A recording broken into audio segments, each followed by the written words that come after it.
So as someone who's been making content on the internet for over 10 years at this point, I wanted to explain why I started doing that and the trajectory that my content has taken over the years. So I started making content on YouTube this summer before my freshman year of high school. At this point, I had known that I wanted to make content online for a while. If you're also Gen Z, you can probably relate to growing up with YouTube. I didn't grow up with cable TV or with any of the streaming services, so at this point my main form of video media consumption was through YouTube and through any of the physical movie DVDs that we had. Obviously, watching the same movies over and over again can get boring, and there was always something new on YouTube, so I became very emotionally invested into watching YouTube.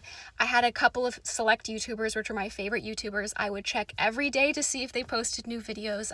I loved YouTube. And for years, I had been begging my parents to let me start a YouTube channel. When I was 12, they would say no to that, but by the time I started high school, they finally conceded and agreed to let me start my own YouTube channel. This was the era of the beauty guru on YouTube. I started with a very small flip video camera. That was the first thing I ever recorded YouTube videos on.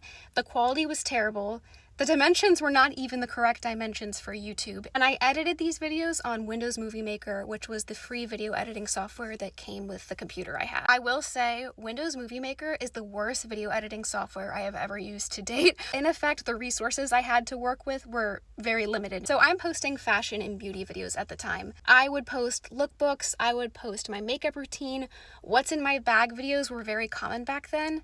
This was the stage of YouTube where YouTube was much more focused on trends and you found new YouTubers through trends, and it was less personality based, at least in the beauty guru space. I think around the same time the lifestyle YouTube niche was starting to emerge. I quickly broadened the scope of my video creation, and I would post morning routines, videos related to school. I upgraded my video editing software to Sony Vegas, which is much better than Windows Movie Maker. And over the course of my high school experience, my camera is upgraded first to a point-and-shoot camera, and next to the Canon EOS Rebel T3i, which I remember asking for it for Christmas because some of the other people that I was inspired by had this exact same camera, and so I would use this camera to film everything. RIP to that camera because it got water damage when my apartment flooded.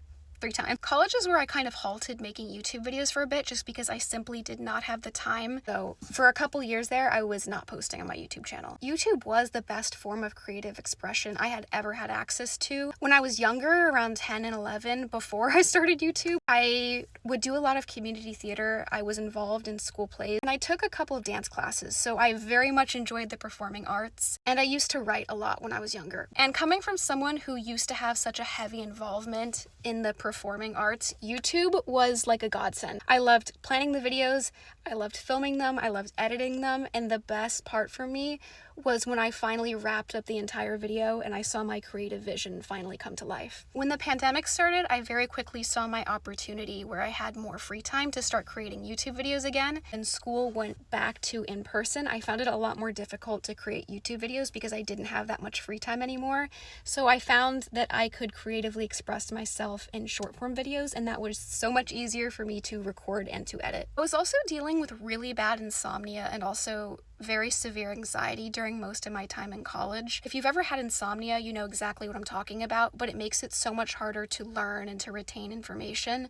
So it was just an awful time. After I graduate college, I all of a sudden have all this weekend time and afternoon time that I never had before. I'm using all of this free time to start creating long-form videos again. Also, beginning around spring of last year, I was very unsure as to what the future of TikTok might be. And to be honest, we still don't know what the future of TikTok is. So I started focusing a lot more on long-form content because I was worried that the short form content, especially on TikTok, didn't have a future. So now it's very much like a full circle moment in that I'm starting up on YouTube again, and I've also condensed my niche, so now I mostly focus on fashion content, a little bit of beauty content, and I also have a vlog channel. But I will say one of my favorite adjustments that I've made since creating content is that it's a lot more personally focused, and that especially on my vlog channel, it's a lot more about my personal life experiences. Like, I recently started writing again. I haven't written since I was very young, and I've been turning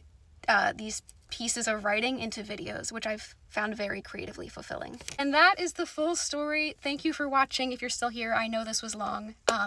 And stick around if you want to see what I continue to post in the future.